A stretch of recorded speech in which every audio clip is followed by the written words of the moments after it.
en un tiempo delimitado las características de las personas contagiadas son comunes.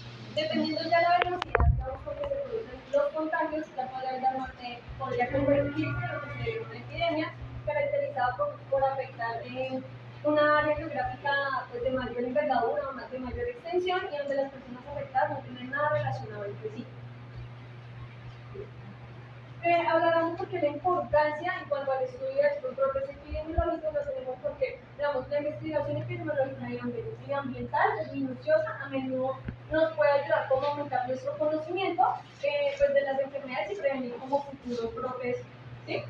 Y tenemos que también la investigación de estos brotes nos promueven como un adiestramiento epidemiológico y fomentan la cooperación entre comunidades clínicas y de salud pública.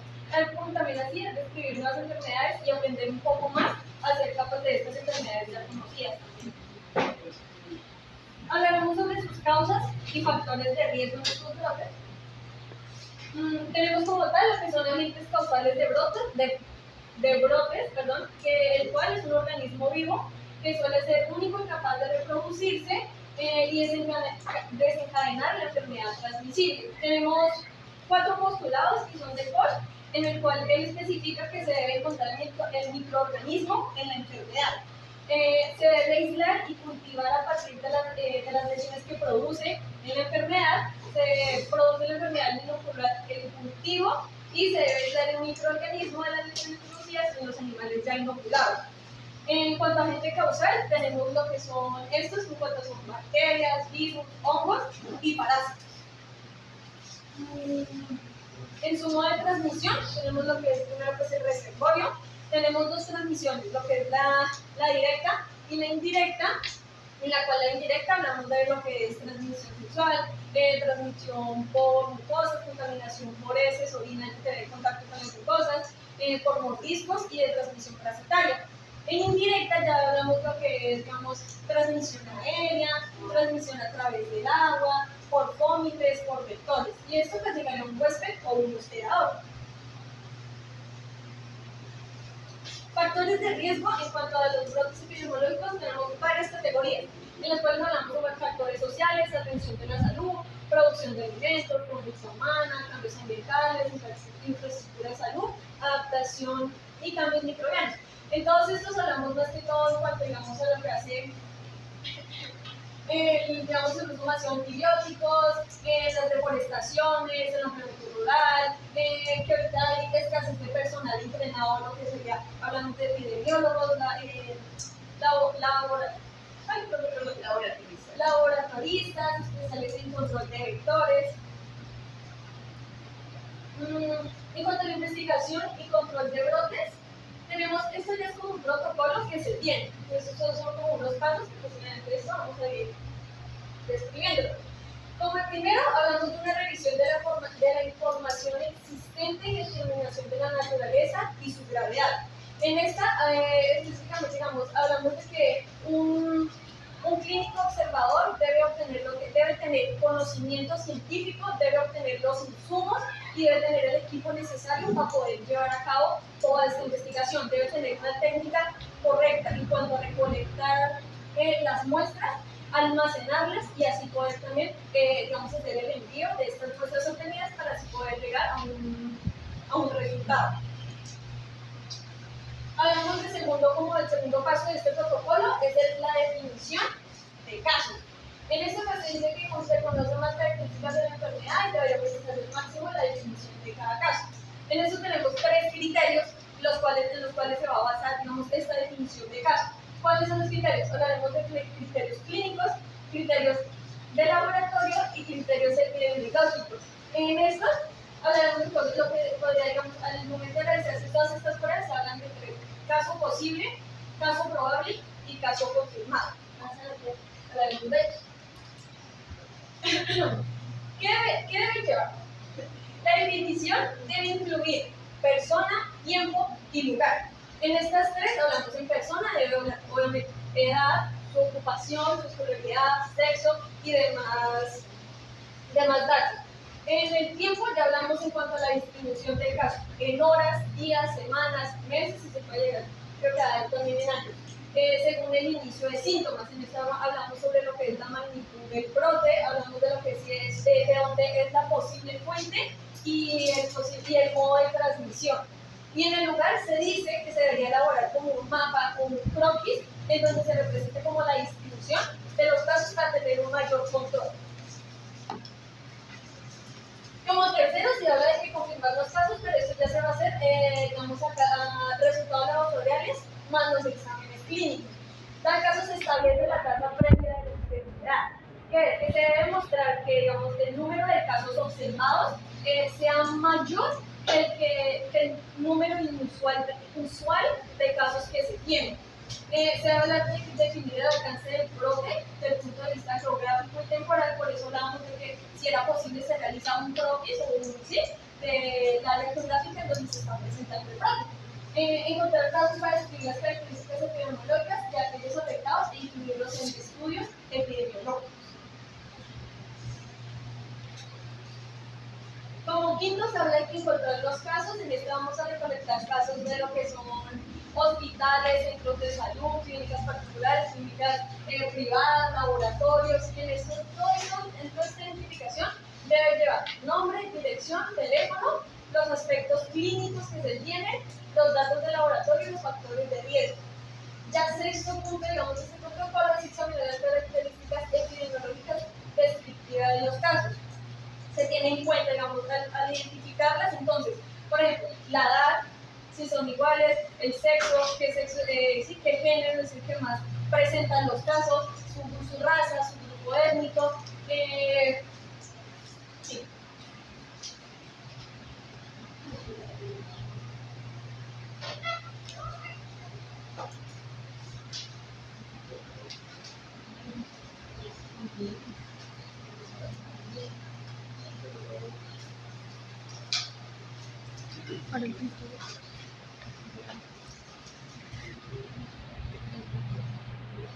Ya.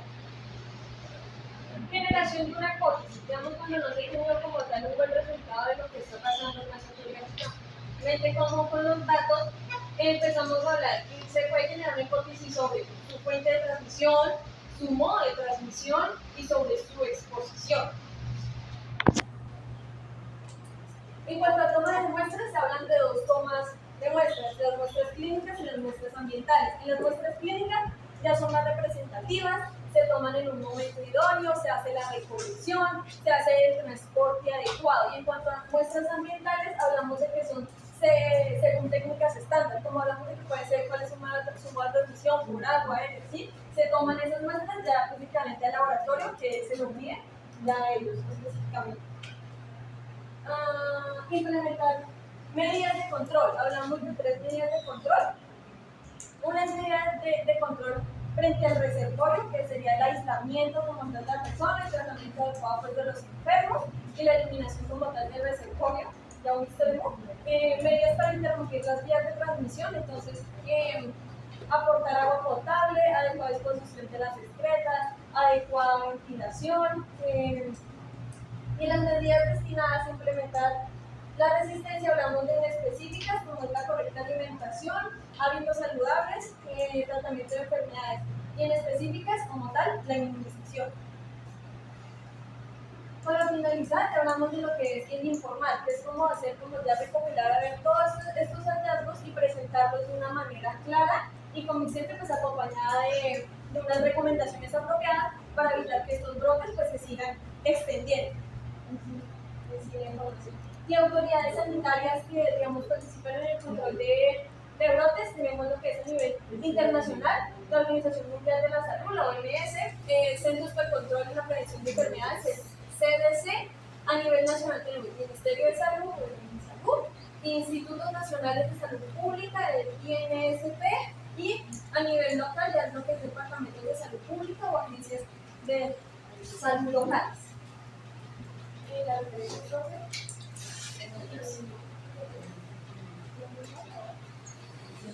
No tiene muy claro que es un brote. ¿Cuál es la diferencia entre un caso posible a un comprobable?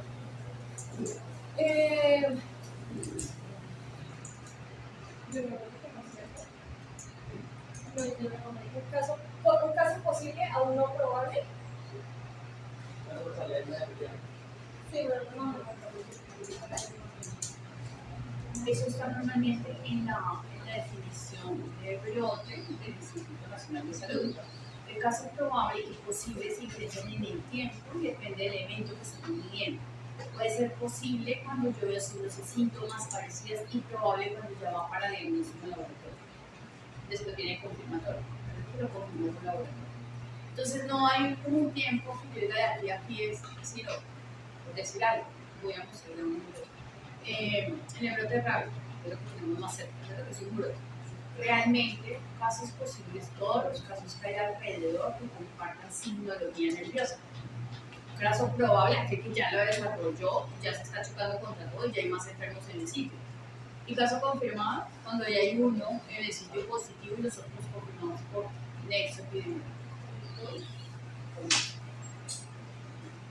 Con tus palabras, sin leer, ¿qué es un brote? Son el número de casos que se dan en una área geográfica en un tiempo limitado y todos como las personas o los animales presentan características en los síntomas. Tienen características comunes. Si yo te pregunto ese último día, ¿qué puedo hacer? Brote, menos mal estamos hablando. Brote no es un número de casos, porque eso sería una frecuencia. Si usted me dice, brote es un número de casos, no. Eso es una ecuación aritmética que se puede llamar frecuencia absoluta o relativa, dependiendo si usted está comparando con otro. El brote es una presentación inusitada, es decir, no lo esperamos, no es normal, no debería aparecer en este momento. Un brote es una presentación inusitada y un aumento en el número de casos que tendríamos esperados. Nosotros sabemos que en nuestra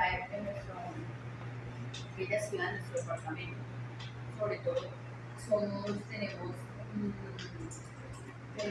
dengue como un evento endémico. O sea, nosotros sabemos que va a pasar dengue, sabemos que va a existir dengue, y sabemos que todos los factores alrededor para que haya dengue, y nosotros esperamos un número de casos más o menos de dengue. Pero cuando ese número de casos se siguió así, abruptamente, pasa de ser esperado a convertirse en un brote, porque es inusitado, porque no sabemos que se ven a presentar tantos casos. Entonces escuche, digo yo, no escucho todo, porque a veces uno pregunta y piensa que puede que sepa la respuesta, pero no dar la respuesta que es, o no la damos, ¿cierto? A veces contestamos que no tenemos creemos que contestamos y no creo que vamos a hacer. Entonces siempre que nos pregunten, pues primero porque yo sé que es lo que voy a contestar, pero como pensar un poquito en esa parte. Un brote es una presentación inusitada, ¿cierto? De un número de casos en un evento que seguramente teníamos un número esperado y se subió de eso. En veterinaria, ¿qué es un brote? Porque un brote en humanos puede ser un solo animal que un brote en humanos puede ser una sola personita, ¿cierto? Como ocurre con los zetas en los colegios. Han visto que hay un niñito que se consumió con el almuerzo que estamos con pollo y ese es un brote, ¿cierto? En humanos, sobre todo con el movimiento, porque corre muy rápido. La presentación, incluso las presentaciones que se equivocan,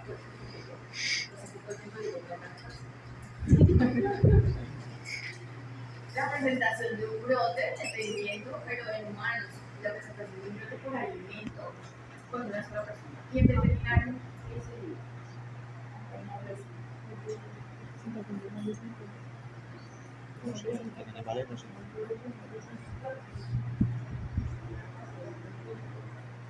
El libro que nosotros consultamos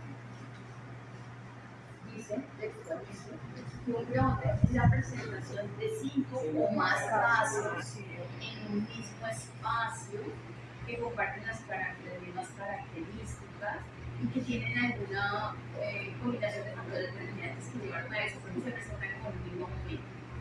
Por ejemplo, el caso de rabia, donde empezó, voy a mostrarlo ahorita. La primera persona que vio el primer caso me dio rabia, el segundo tampoco, el tercero tampoco. Tuvieron como 5 o 6 casos y ya confirmaron positivo, se dieron cuenta que lo que había antes había sido rabia. Ayer un niño se está haciendo evaluación y todo lo que le pasó al niño, para mí, la respuesta era rabia. Solo porque el diagnóstico del laboratorio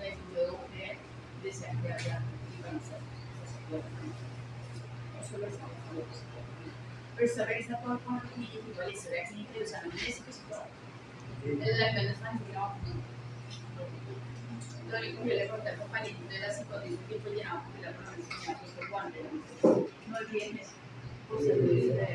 Suena redundante, suena canción, pero no lo olviden. Listo, creo que no tengo más. Ah, bueno, cuando empiezas a esperar factores de riesgo y mencionas conducta humana.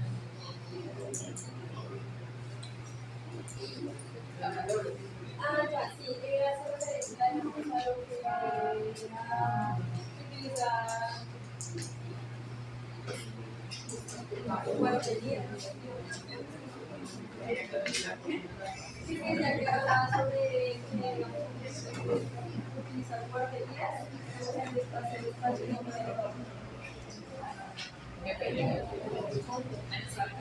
guarderías, pero no